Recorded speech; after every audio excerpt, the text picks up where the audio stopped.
Welcome to the Scam Economy with your host, Matt Bender.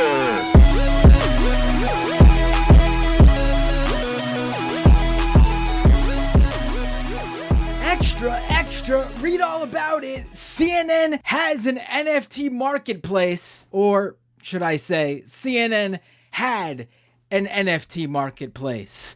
Hello everyone, this is Scam Economy and I am your host, Matt Binder, and on today's episode of the show, we will be talking about the way the mainstream media covers cryptocurrency, NFTs, Web3, the entire space. And to do so, we're going to focus on something that just happened this week. CNN had this NFT marketplace called the CNN Vault, where people invested money in buying NFTs of CNN photos and screenshots of CNN articles, and some people spent a pretty penny, only for CNN to decide about a year later, this week, that they're going to close up shop. And let me tell you, the people who have invested in these CNN NFTs are not happy. It's going to be a broader look at really how the media looks at all sorts of emerging tech. And we bring up Mark Zuckerberg's Metaverse, but of course with a focus on crypto. And while the shutdown of an NFT marketplace doesn't bode well for those NFT holders, for Scam Economy listeners, I can tell you, have no such need to fret, because we're not going anywhere. And to ensure that this show continues to grow, feel free to become a paying subscriber over at patreon.com/MattBinder. You can also support this show by going to youtube.com/MattBinder and subscribing to the channel there, and doing the same over at twitch.tv/MattBinder. And as always, you can find the links to the audio version of this show on Apple Podcasts and Spotify, and wherever you listen to podcasts, at scameconomy.com. And while you're over at one of those platforms, why don't you take a minute to leave a review for the show? Now back to the pressing matter at hand, the CNN NFT Vault and the state of mainstream media in their coverage of crypto. And joining me now to discuss all of this is Parker Molloy. She is the creator and the brains and writer and everything behind the Present Age newsletter, and also frequent guest, frequent enough, should be more frequently, but regular guest of my other show, Doomed. But now, first time on Scam Economy. Parker, welcome to the show. Hey, it's good to be on the show. Good to be on this show. Yeah, I'm excited because I always love a show where worlds collide. And in this case, we will be talking, and I don't always get to do this because a lot of times I get into the deep into the financial world and the tech world, because that's what this show is mainly all about, although that is quickly changing as crypto companies, staff up their lobbying and really go into overdrive there. But so we'll be talking more about that sort of stuff. But here we're going to be really getting into some media critique. And there's a lot of that necessary in the crypto world because like if you look, you've probably seen some of the crypto press. It's so like, and we'll get into the mainstream stuff, but I'm talking about like the crypto press, like the companies that basically sprang up to literally just cover crypto. And like every now and then, some of those publications will come out with a piece that I'm like, oh, that's a good, investigative report. But for the most part, it's like just, so promotional. So it's badly needed in this space.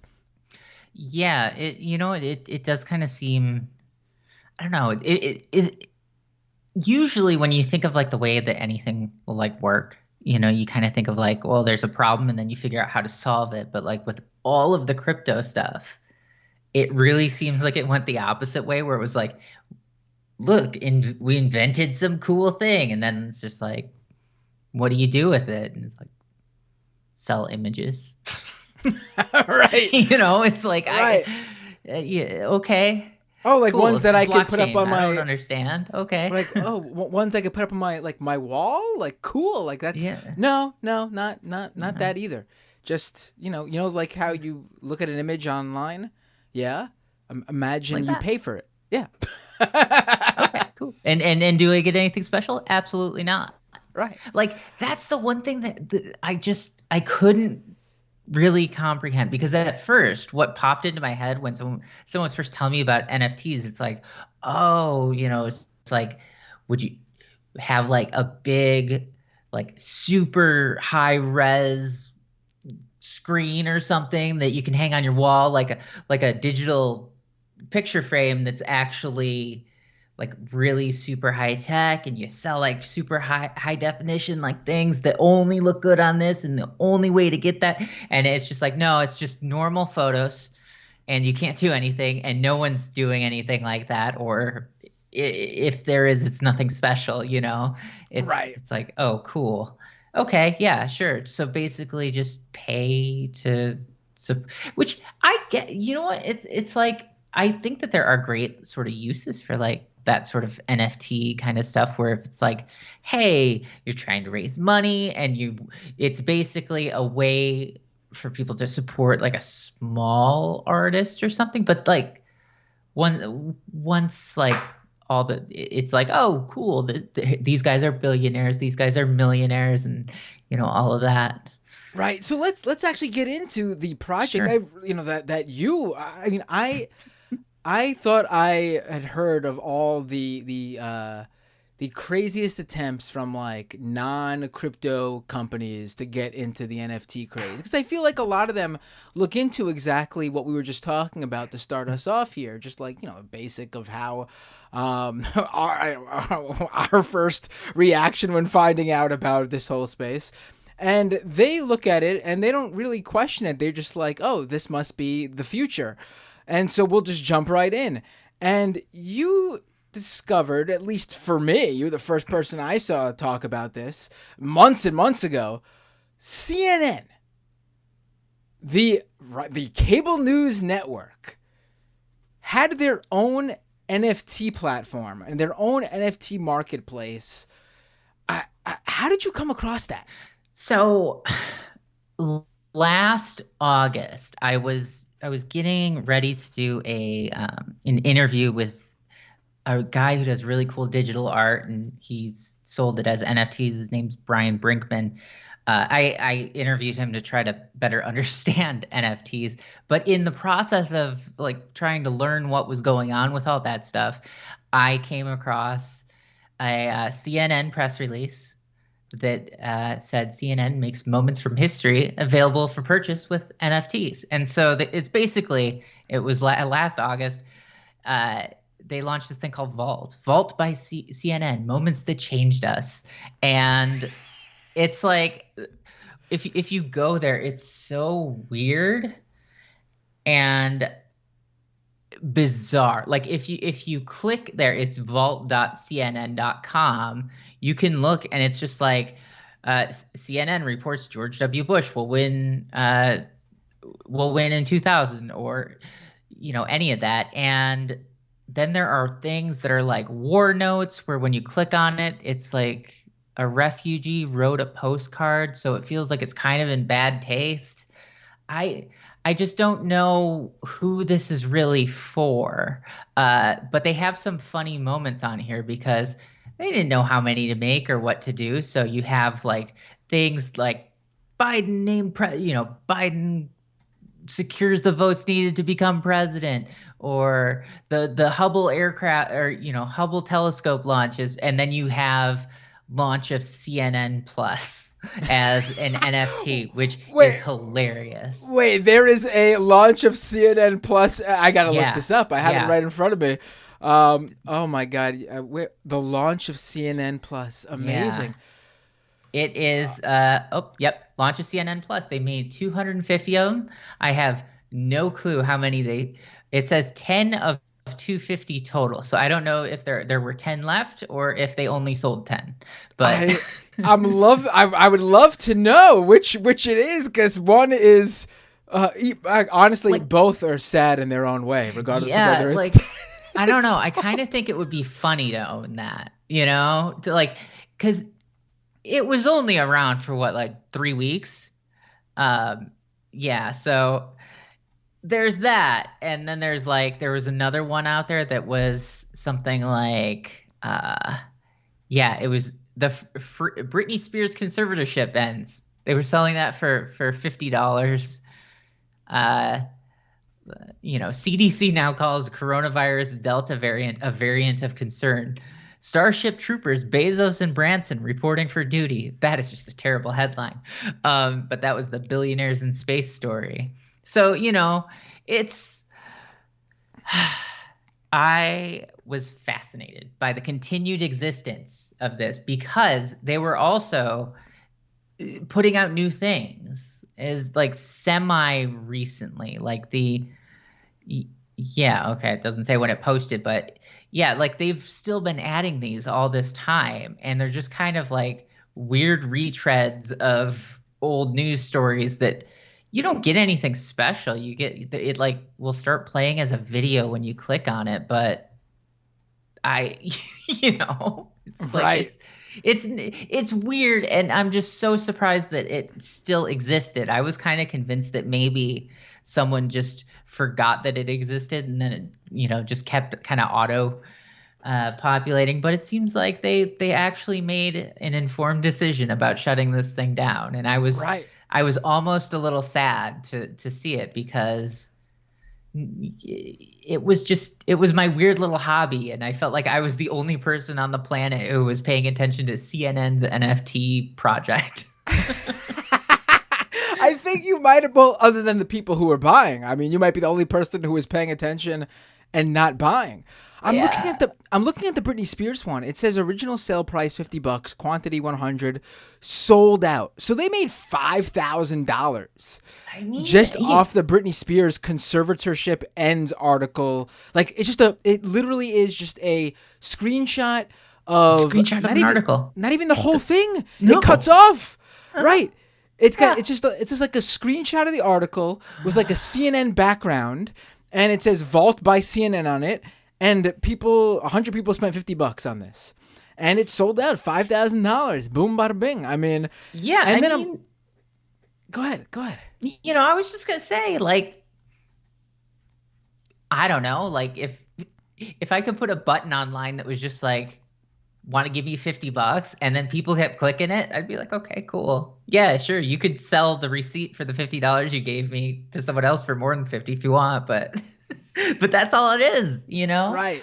And that's why I think, like, if it was like small, like artists or something like that, that's where that sort of stuff could be cool. But the fact that immediately all the gigantic brands jumped on this and oversaturated everything. I mean, like McDonald's had a McRib NFT that they made at some point that yeah, saw some of those. And then the thing is, there are people out there who are just creating their own tokens and tying them to these images that they don't own, I guess.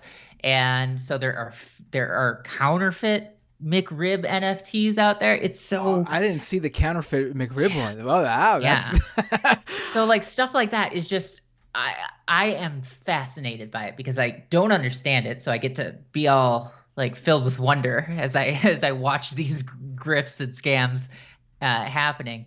But at the same time, and no one will honestly talk about the goal here, which is clearly to kind of, it's like no one actually is like, yes, this image, I believe it is worth whatever to me. It's like everyone out there who is doing those things, they want to flip it and make money eventually. No one's like, yes, this is worth $500,000, this photograph of an ape that I don't even own. Right. I'm looking at like this Verge article that came out. Literally, they looked into this because of your tweet from Monday. Because you not only were the only person I ever saw talk about CNN Vault, you were the first person I saw actually. Like CNN obviously put out an announcement saying that they were closing the CNN NFT Vault project, but apparently you were the only person to receive this press release. And so I tweeted that out. It was like several hours after the email came in. So it wasn't even like I saw it hit my inbox and I was like, better tweet this out. I was just like, I'm gonna take a screenshot and tweet this out as a joke later. And I picture you driving, you get the notification, you Pull pull over, breaking news, I gotta get out there. Gotta let the people need to know. But yeah, like, I mean, even just looking at like CNN's, like, because Vault by CNN has its own Discord server that has like, I don't know, it has like 1,000 people on it or something. So it's not big. And it's just so weird for such a big, a big company to have such little impact with so many resources, that they could throw at these sorts of things. But I don't know. I love these sorts of weird projects that, I wish that there weren't like the downsides of it, with like, people talking about blockchain and environment or whatever. But like, just these weird corporate attempts at creating something new or different. And, it's sort of like, remember Pepsi stuff in the 90s where you get like Pepsi points and then you could turn it in for stuff. And They were like, yeah, we're going to make a joke and put something on there about like, you can get an aircraft or you can get a fighter jet if you have X number of points, and someone figured out how to get that many points, and Pepsi had to be like, we can't give you a fighter jet, man. Like and it was a big lawsuit and everything. But like, I love stuff like that where it's just like, just way too many resources, not enough thought, being reckless, jumping into weird markets and things that probably shouldn't. Right. No, but that's a great point to make right here, because, we hear that in the tech space all the time with like, especially in like, the early to mid 2000s and, into maybe the early 2010s as well, about like, oh, tech's all about like, breaking stuff and fixing it later, because just put it out there, just get some sort of social media project or social network or whatever cool little tech thing out there on your computer that you could download. And like, that was okay then, because it was something that was just like a side thing for fun that could maybe turn into something bigger down the road. It wasn't something that was such an integral part of your life, or was something that was taking away resources from you either. CNN, like a lot of crypto people, I think that same way, and then that's how you end up finding out about a hacker draining some sort of crypto company of $200 million because they simply found that like if they just added a backspace to the code, then all of a sudden that unleashes all the tokens into their wallet. You can't make those mistakes when you're dealing with financial stuff, people's money. And I feel like CNN was just like, oh, we'll jump into the NFT space. And all these people, or at least I don't know about all, but maybe I'm getting ahead of myself there, but a non-zero number of people did buy in. I mean, the Verge article I just brought up, they spoke to someone who said they invested $11,000 worth of token, $11,000 into these like tokens to make these NFT purchases. I mean, that person's down $11,000. Like, they know. I mean, anyone should have been able to tell them to begin with that this is not going to be. This is not going to be a good investment, but like certainly it's obvious now. If CNN is ending it, even the NFT True Believers were basically saying in that Discord channel that like without the Discord community and the promise of future utility, that's the thing. Like you were saying before, how like these are just JPEGs connected to a token, and that's what they are. But like that's all that is. For these people, it's the additional benefits that are promised and almost never materialize. Like, it's always like, oh, buy this now, and then you'll be able to own that character in the video game based on these characters we're working on. And of course, that video game's never going to materialize because it takes No. a lot And if of it money. does, it's going to be horrible. Right. Like, Right. It's going to be like some weird what people are asking for and talking about with all this sort of stuff. It's like people who, you saw this happen for years and years with like video games and Kickstarters, where there'd be a bunch of people who would go, oh, we're going to create this cool game and you're going to get all this cool stuff. And then it would be like a project that went on for 10 years. And, then you have the people who did it coming back like, I'm sorry, we spent all the money, but we don't have anything to show for it. It's like it's the same sort of thing happening there. But it's, it's so so wild. Right. And I'm looking at, excuse me. Jeez, everything is going wrong right now.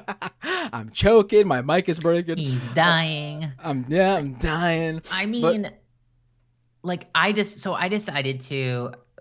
I was looking at like other companies that have done NFT stuff, and the NFL did it, and I'm actually like, okay, I think the sports stuff is actually like the one thing that makes sense because it's like trading cards. It's that sort of idea, that same idea. But what really blows my mind with all of this stuff is that they made it so hard for people to just purchase things. Like if I'm like, if you want to buy an NFT somewhere that's not, a site that's connected with PayPal, which at that point, what are you even like, what's the point of doing your whole blockchain thing if it's not going to matter? But, with that, they just made it so hard to actually make purchases in crypto, which I feel like that's something that, anyone doing like work in Web 3.0 or whatever kind of stuff, like you can't have weird barriers like that where people are like, I want to give you my money, but I don't know how, know? Well, I think the CNN one was accepting regular U.S. fiat currency. It was. Right. But then at that point, I'm like, what makes an NFT? Is it on a blockchain? That's. I know. If I mean, it is. They claim that it is. I mean, they use a specific. They use the same actually blockchain, the Flow blockchain that the NBA Top Shot and NFL All Day use. Yeah. But the interesting thing is, NBA Top Shot. I don't know about the NFL one, but the NBA Top Shot. When I look into that, they really don't even talk about. They don't mention NFTs at all, as far as I've seen, or barely do. They just focus on the fact that like these are like digital trading card collectibles. Yeah. Because I guess they don't really care about pushing the whole crypto aspect because people don't have to use crypto to buy it. Mm-hmm. But like, see, I feel like that would have been smarter, like for so many of these things. Like, right. I think the CNN one would have failed no matter what. Yeah, I mean, probably. But like the NFL one, I mean, it is kind of interesting looking at like clicking through these. So, if we like, I'm looking at the NFL page right now, and I've got one that is a welfare thief Brett Favre commemorates his 24-23 victory over the Cincinnati Bengals on September 20th, 1992.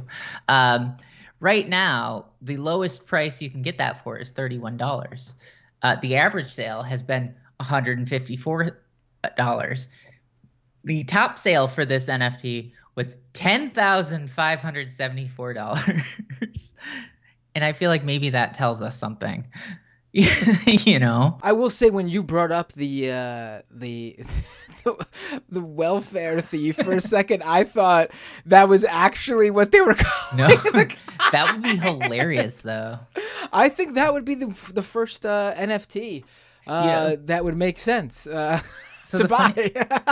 So when I went on their website earlier, I was looking and I was like, I wonder what horribly controversial players they are like selling NFTs for.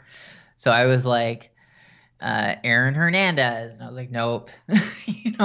But Brett Favre, yes, perfect. There's my example of of a controversial NFL player right now. But yeah, I don't know. I'm looking at the CNN vaults because for people to understand, the CNN vault basically has a gallery where CNN would drop brand new NFTs that you could purchase for their cost. So it seems like most of these were around what, like $50. Yeah, they were 50 mostly. The George W. Bush will win from 2000 they were selling for $500, and it looks like they sold like a bunch of them. Well, they have so with those are the ones that are more the rare ones. The rare ones. Like the ones that were $500. Like they made 46 of them for Biden, 45 of them for Trump. You know, you get it. But yeah. but then furthermore though, so if let's say your favorite CNN NFT sells out, oh no, you can't buy it at the base price anymore. You could then click on the marketplace. Yes, you could. Where people who bought the CNN NFTs would resell them and ask for, let me see what you could filter it by the highest ask. And the highest ask is the 2021 First Collector coin NFT, which is an asking price of $84,500,281. But then, if you want to get to an actual like CNN moment, the second highest NFT asking price is someone's asking for their Nelson Mandela released for prison NFT, which is a video of him being released from prison and holding his fists up. They're asking for $3 million. I mean, why you would, when there's 250 of them and there's 41 people selling them, why you would buy the $3 million one when someone's asking for $79 for the same one? I don't know. You know, I mean, when you think about that, though, when you look at that, that's what people are asking. People could put up any sorts of numbers. If you click on activity, you could see how many people are doing this. And there is like, okay, like someone, like the most recent sale on here was someone paid $2,500 today for the Obama winning NFT, which, okay, cool. But it seems weird that someone after they're shutting this down is still like, I'm going to drop $2,500 on this digital memento, which, right. You know, yeah, we should make it clear we are talking just 2 days after the announcement came that this was closing down. Mm-hmm. So someone woke up this morning and decided to throw away $2,500 on a dying NFT from a dying NFT project. Yeah, you know, I mean, oh God, some of these are so gross though. Like when you like I just clicked on this one called "The Skies Have Been Illuminated," and it's just the bombing of Baghdad. Like what the hell? Yeah, that's. But from Gulf War I. Oh, throwback right there. But I'm looking at the activity page, like you just mentioned, and they announced on the 11th they were closing it down, and now it doesn't keep the activity doesn't go back too far. So obviously, I'm guessing there were sales from before, but it goes back to October 1st, and 1, 2, 3, 4, 5, 6, 7, 8, 9, 10 sales in the 10 days prior, pretty much one each day of this. Being them announcing they were shutting it down, I mean, that doesn't really bode well that, you know, you're gonna, and these sales aren't big ones, $15, $50, $22, $88. Like, this is not a sustainable business, because then, you know, they have people, you know, developers hired to specifically work on this stuff. Yeah, I mean, the difference between, you know, when people would compare like NFTs and stuff to Beanie Babies, I mean, the difference is like if you bought a Beanie Baby, like you still have a Beanie Baby. I mean, it's a thing. I mean, what are you gonna do like 15 years from now if it's just like, oh, hold on, let me open my weird crypto app that has a tab that says NFTs in it, that I look at it on my phone, that takes me way too long to get to in the first place. Like, I will cherish this moment forever. That's like, Right. yeah. I honestly cannot believe we just had. I wasn't expecting to talk about the CNN NFTs that long, but I can't believe we had that much fun talking about the Yeah. CNN NFT project. Yeah, it was great. I'm glad they did it for the purpose of the content on the show. Yeah. But AP News still is going. Associated Press, I should say. Mm-hmm. They have an NFT marketplace as well. And they're not shutting theirs down, at least yet. And I recall earlier this year, they actually got some shit because they had turned a photo of migrants like fleeing on a boat into into an NFT for them to sell. And I remember there was like rightly so, a lot of people criticized that move and ended up taking that NFT down and not actually selling it because it was like you mentioned the bombing of the Iraq bombing there. That's some of these were just weird decisions to turn these into NFTs because again, these aren't like just I'm gonna buy a picture to put up on my wall. Again, weird photo to choose if you were gonna put a photo on your wall, but it's not like buying a photo print from a photojournalist to have a copy, and then you're supporting their work to keep supporting their work in the field of creating more journalism. In this case, people are buying it to simply turn around, flip, and sell for profit, who have nothing, and these people have nothing to do with like the process of creating the journalism.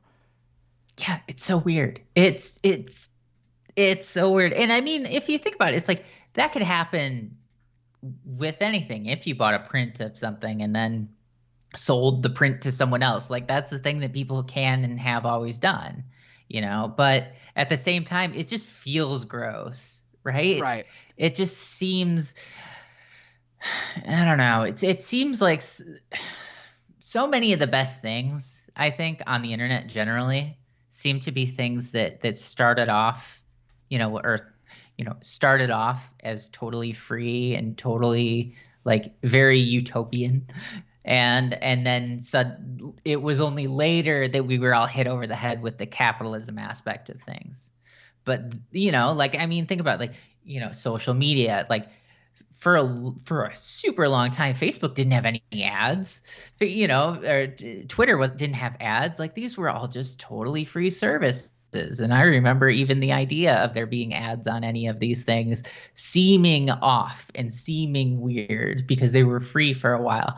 But with so much of this NFT stuff, it's like before people even knew what was going on, you already had people who were just like, give me $20,000 so I can sign over the rights to this image that that I don't understand the technology for, like that sort of thing. It's just it seems so sudden. And I feel like that sort of aspect of things just sort of feels like maybe it's contributing to, I don't know. It seems like there's going to be so much weird ghost towns of Web 3.0 kind of stuff in the years to come, Right.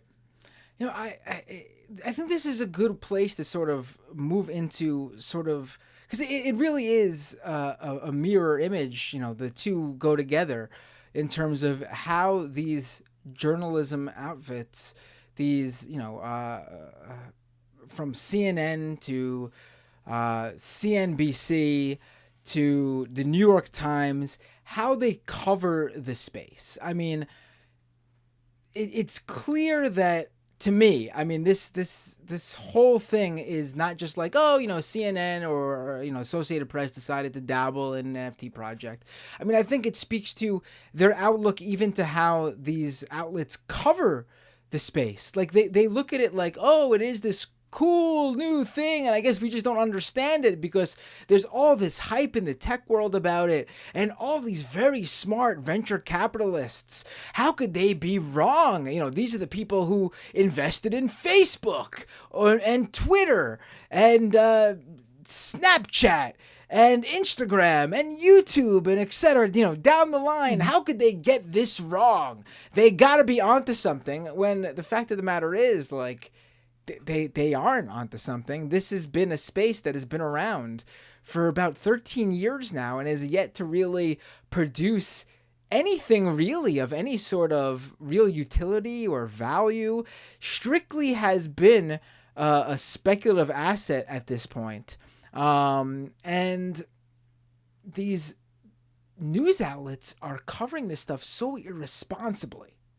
Yeah, well, and also they're not even explaining things particularly well, generally speaking. I mean, like, what's the one example? The New York Times, like that. I don't know. Something about the way, like, was it? What's his name over there? Who's written about crypto? You're thinking of Kevin Roos. Yeah, I think that he's awesome. I love reading him generally, but like, you know, and this was something I think you mentioned, was just like how he's like really, I don't know, seems like oddly enthusiastic. Like his writing on it is very very similar to how a lot of, it's kind of the norm. It's very excited. It's very, here's this cool thing happening, and you know, like promotional. Yeah, it's promotional. Yes. And that's something that the more I talk to people who like who work in journalism, dealing with people who work at tech companies a lot, you know, the more it seems like that's just how tech companies expect to be treated, expect to be written about. And, you know, otherwise they'll start kind of closing things off and, you know, restricting access more and more. And it's frustrating because then as a result, what we get are the people who are able to kind of keep reporting and keep telling people about things. You know, they're the ones who are super enthusiastic about whatever the products are that are being like rolled out, where it's like, we're supposed to get excited because something is on the blockchain. It's like, okay. And that's kind of, it's something that happens in a lot of aspects of journalism, but I feel like it's particularly frustrating with this because it's a topic that's kind of hard to understand. You know, understand the technology and understand how things work. Like, I think that, you know, politics coverage is a lot like that too. But at the same time, it's like most people at least understand what politics are, even if the reporting is a little, I know, you know, yeah. a little less than stellar at times. Right. You know, so with that sort of stuff, I think people understand, but when you try to apply it to something that's really, you know, complicated, whether it's, you know, crypto or whether you're talking about, you know, I mean, any sort of new technology that people, especially people who read newspapers,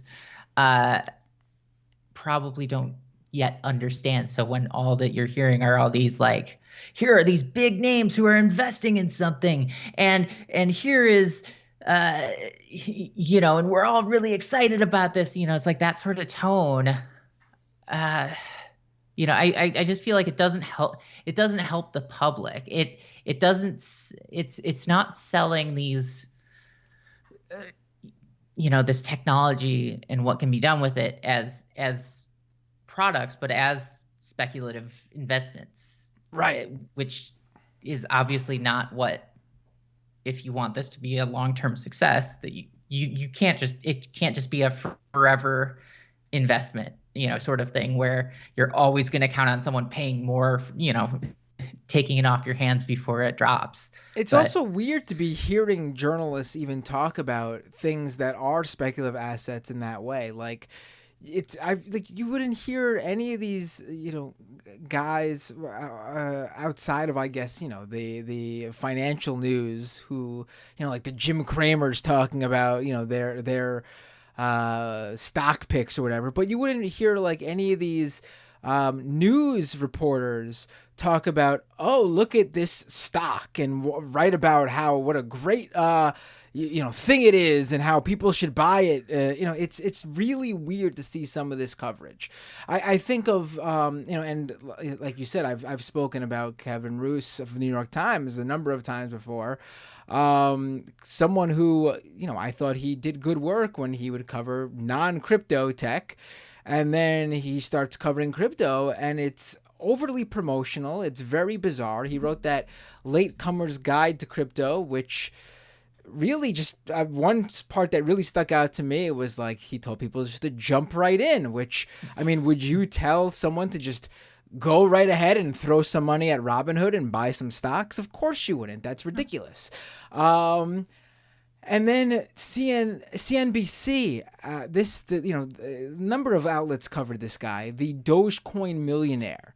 And they all wrote about him as, oh, he threw some money into Dogecoin. And I should say, it's not some money. The guy sold like everything he owned and put $100,000 into Dogecoin. And this crazy gamble paid off for him. At the time all those articles about him were published, because his $100,000 investment went up to like $1 million plus. And so then all these reporters and news outlets wrote about the Dogecoin millionaire, no doubt influencing people to go ahead and buy Dogecoin, or even look out for another crypto that was even lesser known and even more volatile, in hopes that they would find the next Dogecoin, the next token to buy really low and be able to sell really high. But what none of those outlets really mention or go back to do a follow-up is that the Dogecoin millionaire never sold. He held on thinking Dogecoin would keep rising up in value, and he would not just be the Dogecoin millionaire, but maybe the Dogecoin multi-millionaire. And lo and behold, Dogecoin, with all the rest of crypto this year, crashed big time. And the Dogecoin millionaire is no longer, well, he never was a millionaire, but he no longer is even a paper millionaire. Oh, yeah, he is not. And just out of curiosity, I decided to pull up the price of Dogecoin over the past like year. Oh, it's kind of sad. Yeah. But at the same time, it's like the whole thing was a weird gamble, because it was like a joke coin that was kind of created, which is part of why, like, when you're creating money as jokes, I mean, it's like, how does anyone take you seriously? And yeah, I mean, it's not a coincidence that like the price of these assets correspond to media coverage. And that is what's so crazy about it. And I remember that, and then you have people trying to outsmart the media coverage. Like when Elon Musk hosted SNL, I remember there were a bunch of people who were convinced that him hosting it was going to put Dogecoin like up to $1 or something, which it obviously did not. And then it kind of tumbled for the first time, where people are trying to outsmart the system. And it's just like, no one ever talks about like, okay, I want to purchase something with this. The one thing you look for in a currency is not that it's like super volatile. Like, you don't want a currency that's like, hey, maybe it'll be worth 10 times what it's worth today, tomorrow. I don't know. Or it'll be worth nothing. Right. So, right.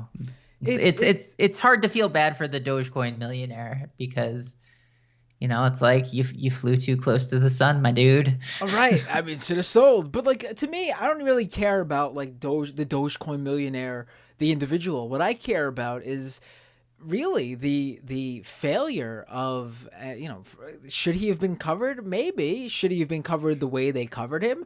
Absolutely not, because I can attest to the fact that no doubt the media coverage of this stuff added to the deluge of people who jumped into the space in the past year, who are now, quite frankly, if you got into crypto in 2001 when it, blew up in the mainstream and everyone was getting involved, in part to how the media was covering it, you're underwater now. There's no one who bought in then who, unless they sold when it was high, there's no one who bought in then and is still holding, who is up any money. In fact, they're down.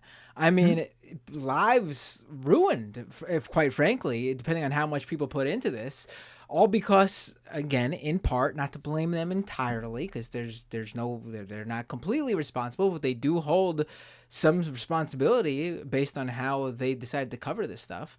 The media, I think it was like just really weird the way they all just jumped on it, and all because oh, these VCs are talking about it. Mark Zuckerberg and Twitter are creating NFT things in the background with their developers.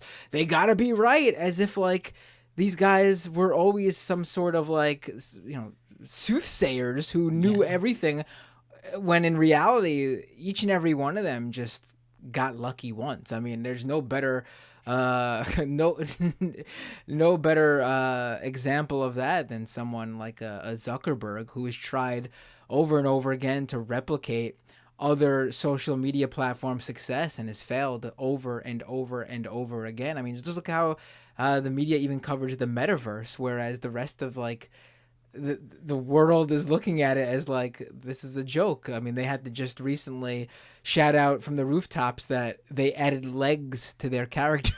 They added legs. God, the metaverse, the especially the Facebook vision for it.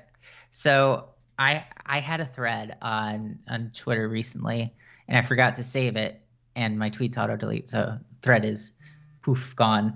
But I've been playing NBA 2K23, which is fun. But the career mode, like the create a player and then you play your way into the NBA and you play through that, it is filled with so many ads.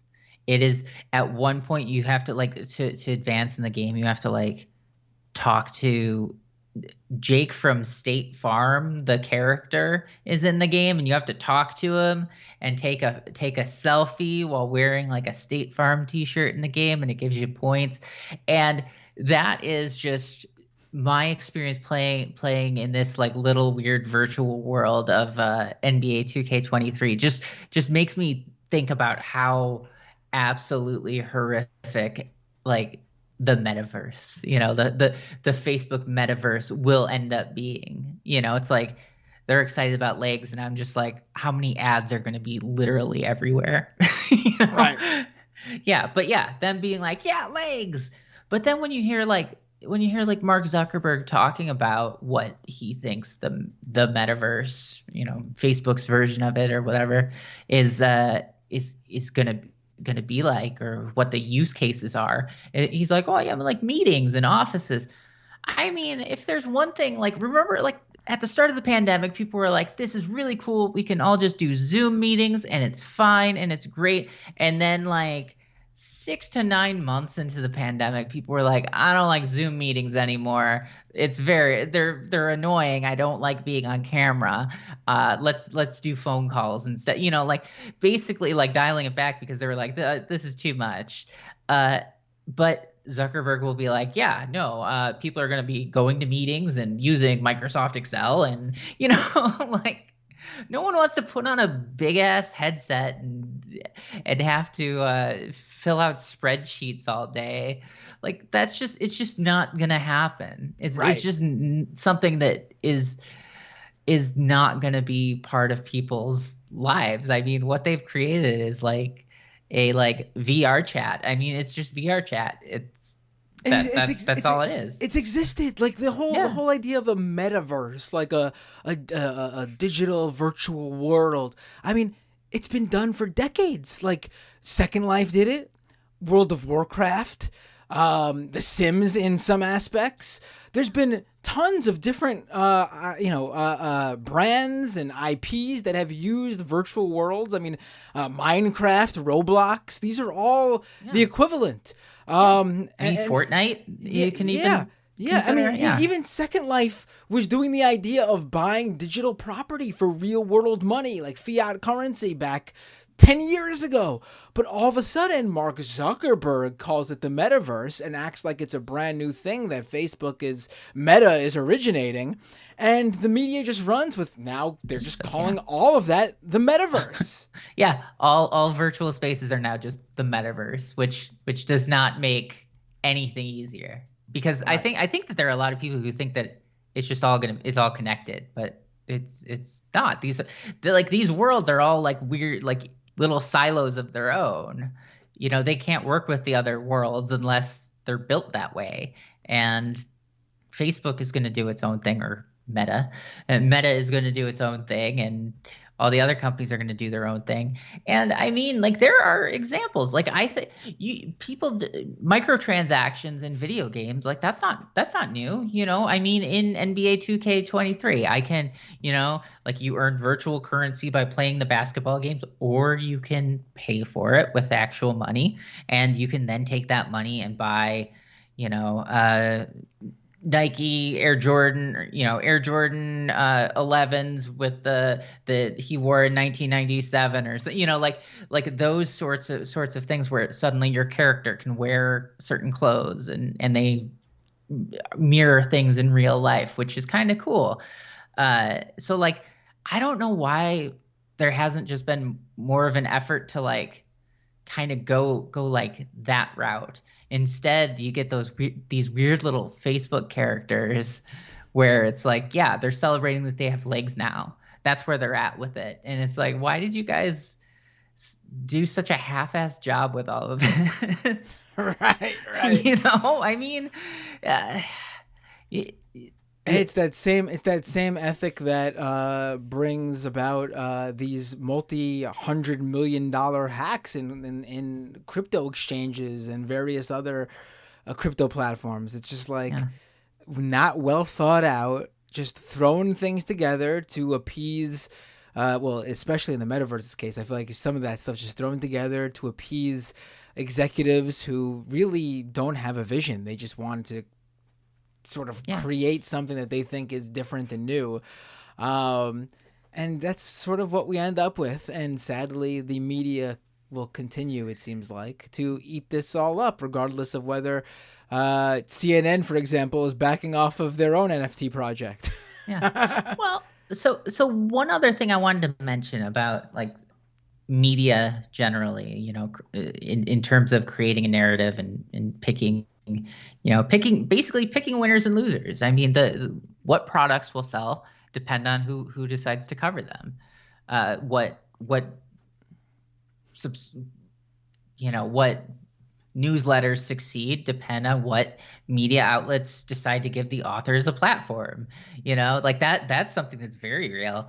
You know, in my world of newsletters, you know, it's like all of this stuff, there is so much that comes down to positive media coverage or getting attention. Editorial decisions change our lives every day, every single day. Like the trends, it's because some editor somewhere was like, cool, I like this, I'm going to talk about this. Or I see this annoys me, I'm going to talk about this because it annoys me. You know, I mean, one of the most absurd examples that I've recently seen was on Twitter right before we were talking. I saw the New York Post ran a story today that said Gen Z canceled the hostile, and it's hostile in quotes, thumbs up emoji and wants to ban these 9 others. And then the Mirror covered that, you know, inappropriate, says Gen Z, but older generations stand by it. And then the Daily Mail, why nobody should be using the thumbs up emoji in 2022, and the 10 symbols only old people use that have Gen Z rolling their eyes. And the entire story that all of these gigantic media outlets got their headlines from. It says someone wrote on Reddit, for younger people, the thumbs up emoji is used to be really passive aggressive. A 24-year-old Redditor wrote. It's super rude if someone just sends you a thumbs up, they added. So I had a weird time adjusting because my workplace is the same. It's literally just one person on Reddit. And Right. they have multiple articles out there like creating like a weird ass right wing like outrage over something that they invented. And that just it happens all around us in so many different ways where you have the things that random journalists latch onto. I mean, I for instance, I mean, I tweeted about the CNN NFT project shutting down, and The Verge noticed it because I tweeted about it. Like these sorts of things where if it was something where it was like, oh, here's a cool new product that's starting, and someone picked up on that from a random tweet, and suddenly it became some huge trend that succeeded based on algorithms or some nonsense. It's like all of it comes down to this weird relationship between reality and the press, in that reality is supposed to the press is supposed to tell us what reality is as it's happening. It's supposed to record this and play it back to us, basically. But then also the press creates reality in the sense that what they talk about is what the world cares about. I mean, you talk about crime, people are going to start worrying about crime. You talk about NFTs being awesome, people are going to go, I should get an NFT. And it all plays into this, these influence campaigns, these marketing campaigns that kind of stick with you. I mean, the other day, my wife Kayla brought home Taco Bell, and she got those cinnamon twists that they sell. And my mind, whenever I see those cinnamon twists, always connects that with Batman. And I, for a while, was like, I don't understand why I always think of Batman when I see cinnamon twists. And the answer is, because I then Googled it finally, and it's like, oh, the answer was that in 1989, Taco Bell introduced the cinnamon twist with advertising for the Michael Keaton Batman movie. And so that has always been stuck in my mind, because when I was 3 years old in 1989, I must have seen enough Taco Bell ads that it just imprinted into my head.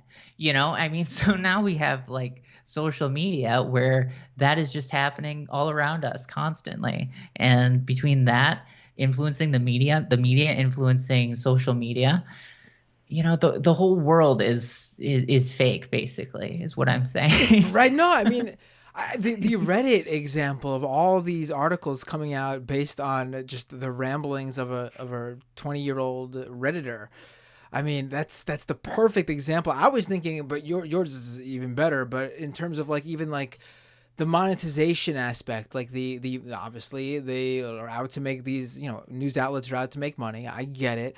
But if you look this week, all this coverage on Amazon had this like early Prime deal. Yes. And it basically 2 days that were like early Black Friday deals. Like, get the Black Friday deal that they're going to give in November these past 2 days in October. Get it early. And that whole, like, every single media outlet covered it as if it was like an actual newsworthy event. Even like doing like, of course there are shopping like websites and stuff like that make recommendations of deal websites. I'm not talking about those. I mean like real tech news outlets that do not cover deals normally. Yeah. We're covering this Amazon Prime thing and like promoting Amazon.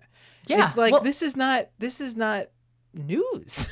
Yeah. Well, I mean, I've got, I typed in Prime Day and I clicked on the news tab, and, it's first stories, New York Times, CNN, Today Show, Yahoo, like all of the Verge, PC Mag, like all of these like different the different outlets are basically just functioning as like affiliate marketers for Amazon. That's all it is. You click on every one of those articles, and they say like the same thing. It's some variation on like, we may get an affiliate like kickback for this if you purchase it through this link. And that is so weird to me. That is so bizarre that you have news outlets that are putting out stories like that are like, it's not news. It's not a news story. You're putting it out there, and it's something that people want because people obviously search for this. But at the same time, it's like you're doing it because there's a demand for it as a product, not as a function of news, and it's taking up space as news. Right. They file these things in like their tech verticals. And it's so bizarre to me because that is just so it's just not journalism. It's not, it's one thing if it's like on the New York Times, but it's in Wirecutter and it's in the context of like a review or something like that, I feel like makes sense. But yeah, with all of these just like everything popping up, Prime Day deals. Man, Amazon invented a holiday. And then they extended it to 2 days. And now they're like, now we have Prime Day again after just having Prime Day. So it's like, gotta give them credit for really seeing how far the public would go. Right. And because apparently people are fine with that. People are happy. People are like, yeah, more Prime Days, please. Right. Apparently. Just wait for the coverage when Amazon unleashes their own NFT project. Suddenly, no one's covering it. Right. Crossing my fingers there. Yeah. Parker Molloy, creator, writer of the Present Age newsletter. Why don't you tell people where they can find you online, where they can find the Present Age? Please feel free to drop all the various handles, links, etc. Take as long as you'd like. All right. So you can definitely find me online on Twitter, because as much as I feel like I may one day be moving on from Twitter, hopefully. That day's not now. The day is sadly not now. But yeah, I'm on Twitter at Parker Molloy, ParkerMolloy. And you can find the Present Age at readtpa.com. So that's readtpa, as in the present age.com. And yeah, it's a newsletter. I put out like 3 or 4 editions a week. Most of it's free, but there's a paid level that people can sign up for if they want. But if you sign up for the free stuff, you'll get the majority of it. And that would be really cool of you. So please go sign up, everyone. Everybody, please. It's a really great read. I enjoy reading your newsletter. And even if you're not interested, this is a scam economy. If you're not interested in politics, Parker does really great media criticism. I mean, that's why I had her on this episode. We're focusing on how the media covers crypto. And I think in a broader sense, it doesn't matter if you're interested in tech news, politics, sports, whatever it is. Media criticism expands throughout it all, no matter what type of coverage you're talking about, because the media can be really important and really great. And then, like we discussed in this episode, the media can also really get things wrong and in many cases even add to the problem. And Parker does a great job of really distilling all that and covering it all. Thank you so much for joining me. Thanks for having me. Have a great night. All right, you too. Let me tell you, we will be providing a lot more media criticism on this show involving the mainstream media. And I know we touched upon this in the very beginning, but we'll be definitely doing episodes on this in the near future. The specific crypto-centric media and just how this whole space is covered. But to help support one of the few constant crypto-critical media outlets out there, That's right, I'm talking about Scam Economy. Be sure to go to patreon.com/MattBinder to support this show. You can also go to youtube.com/MattBinder and subscribe to the channel. The YouTube channel is also where you can find the video version of the show, and if you catch the live premiere, you can drop a one-off super chat, and if you catch the replay, you can drop a one-off super thanks.